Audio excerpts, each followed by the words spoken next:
ആശിഷം ചൊരിയുക എന്നിൽ. കേൾപ്പിക്കുക നിൻ സ്വർഗീയനാദം.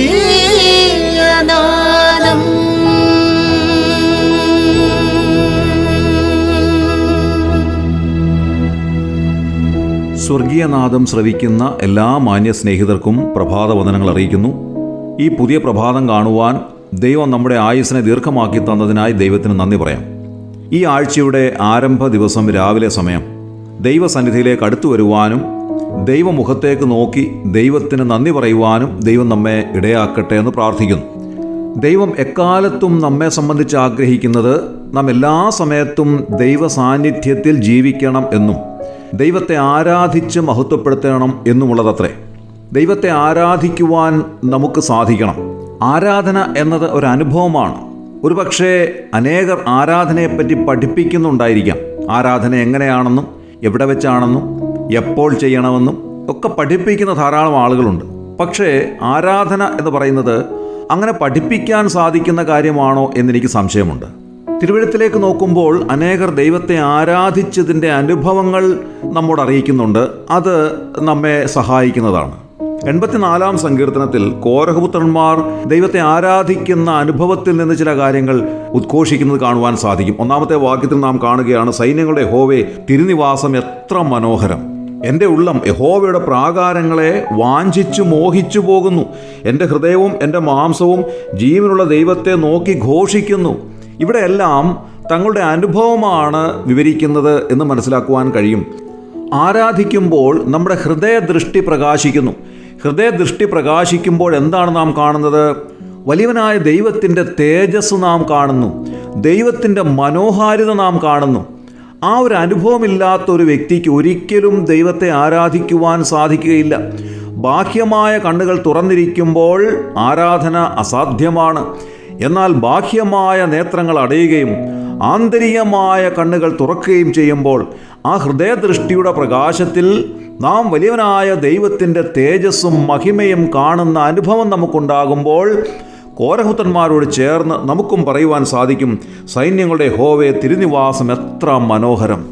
ഇസ്രായേലിൻ്റെ മധ്യത്തിൽ ദൈവിക സാന്നിധ്യത്തിനു വേണ്ടി ദൈവനിയോഗത്താൽ ഒരുക്കിയ സമാഗമന കൂടാരത്തിലെ ദൈവ സാന്നിധ്യത്തെ കണ്ടുകൊണ്ടാണ് കോരഹപുത്രന്മാർ ഇങ്ങനെ എഴുതിയിരിക്കുന്നത്. പുറപ്പാട് പുസ്തകം 6-ാം അധ്യായം 24-ാം വാക്യത്തിൽ അസൂർ, എൽക്കാന, അബിയാസാഫ് എന്നിവരാണ് കോരഹപുത്രന്മാർ എന്ന് രേഖപ്പെടുത്തിയിട്ടുണ്ട്. കോരഹ്, ദാഥാൻ, അബീരാം എന്നിവർ ദൈവത്തോട് മത്സരിച്ചതുകൊണ്ട് ആ കുലങ്ങളെ മുഴുവനായി ദൈവം തകർത്ത് കളഞ്ഞത് തിരുവെഴുത്തിൽ പ്രാരംഭ ഭാഗങ്ങളിൽ രേഖപ്പെടുത്തിയിട്ടുണ്ട്. എന്നാൽ ദൈവകരുണ ഒന്നുകൊണ്ട് മാത്രം രക്ഷപ്പെട്ട കോരഹപുത്രന്മാർ തിരുനിവാസത്തെ സംബന്ധിച്ച് പറയുകയാണ്, സൈന്യങ്ങളുടെ യഹോവേ, ഈ തിരുനിവാസം എത്ര മനോഹരമാണ്! ദൈവത്തിൻ്റെ സാന്നിധ്യമുള്ളതായ ഈ സ്ഥാനം എത്രയോ അനുഗ്രഹകരമാണ്.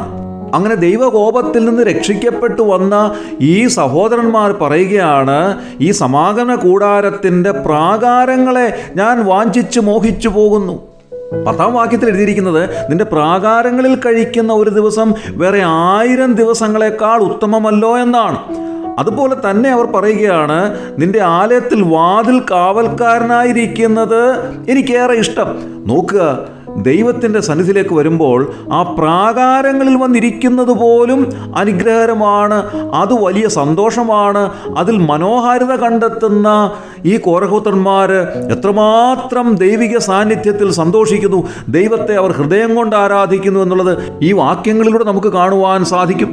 2-ാം വാക്യത്തിൽ കോരഹപുത്രന്മാർ പറയുന്നത്, എൻ്റെ മനസ്സും ശരീരവും എല്ലാം ജീവനുള്ള ദൈവത്തെ നോക്കി ഘോഷിക്കുന്നു എന്നാണ്. അങ്ങനെ അവർ പ്രാകാരത്തിൽ ചെല്ലുന്നത് പോലും സന്തോഷകരമായി കാണുന്നു. പ്രാകാരത്തിനുള്ളിലിരിക്കുന്നതായ യാഗപീഠത്തെ അവർ കാണുമ്പോൾ അവർ പ്രത്യേകാൽ ഒരു കാര്യം ഓർമ്മിപ്പിക്കുകയാണ്, കുരികിൽ ഒരു വീടും മീവൽ പക്ഷി കുഞ്ഞുങ്ങൾക്കൊരു കൂടും കണ്ടെത്തിയിരിക്കുന്നു. അതെവിടെയാണ്? യാഗപീഠത്തിന്മേലാണ്. യാഗപീഠത്തിന്മേൽ നിരന്തരം യാഗങ്ങൾ നടന്നുകൊണ്ടിരുന്നതായ സ്ഥാനമായിരുന്നു. എന്നാൽ ഇപ്പോൾ അവിടെ യാഗങ്ങളില്ല എന്നാണ് വാസ്തവത്തിൽ ഈ വാക്യം സൂചിപ്പിക്കുന്നത്.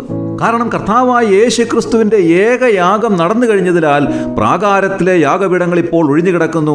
അവിടെ കുരുകിലും മീവൽ പക്ഷികളും കൂടുകെട്ടിയിരിക്കുന്നു. അതുകൊണ്ട് ആ ഏകയാഗത്തിൽ വിശ്വസിക്കുന്ന ഒരു വ്യക്തിക്ക് പ്രാകാരവും കടന്ന് പരിശുദ്ധ സ്ഥലവും കടന്ന് അതിപരിശുദ്ധ സ്ഥലത്തേക്ക് ചെന്ന് കൃപാസനത്തിൻ്റെ മുൻപാകെ നിന്നുകൊണ്ട് അപ്പാ പിതാവെന്ന് വിളിച്ച് ദൈവത്തെ ആരാധിക്കുവാൻ നമുക്ക് സാധിക്കും. ദൈവത്തിൻ്റെ തേജസ് കാണുവാൻ, മനോഹാരിത കാണുവാൻ, അങ്ങനെ ഹൃദയത്തിൻ്റെ ആഴത്തിൽ നിന്ന് ദൈവത്തെ ആരാധിക്കുവാൻ നമുക്ക് സാധിക്കും. അങ്ങനെ ഈ കർത്തൃ ദിവസത്തിൽ നമ്മുടെ ഹൃദയദൃഷ്ടി പ്രകാശിച്ച് ദൈവത്തിൻ്റെ മനോഹാരിത കണ്ട് ദൈവത്തെ ആരാധിക്കുവാൻ നമുക്ക് എല്ലാവർക്കും ഇടയാകട്ടെ. ദൈവനാമം മഹത്വപ്പെടുമാറാകട്ടെ.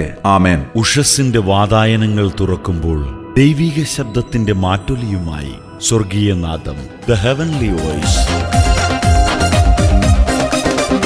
ഒരു സങ്കേതം നിന്റെ യാഗപീഠങ്ങൾ മീവൽ പക്ഷിക്കും ചെറുകുരുകിലിനും.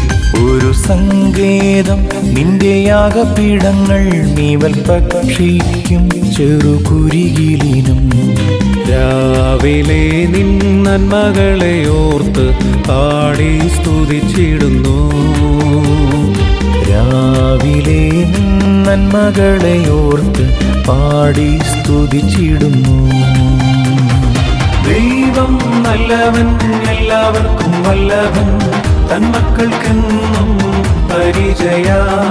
ദൈവം നല്ലവൻ, എല്ലാവർക്കും വല്ലഭൻ, തന്മക്കൾക്കെന്നും പരിചയ. നന്മയൊന്നും മുടക്കുകയില്ല നേരായി നടപ്പവർക്ക്. നന്മയൊന്നും മുടക്കുകയില്ല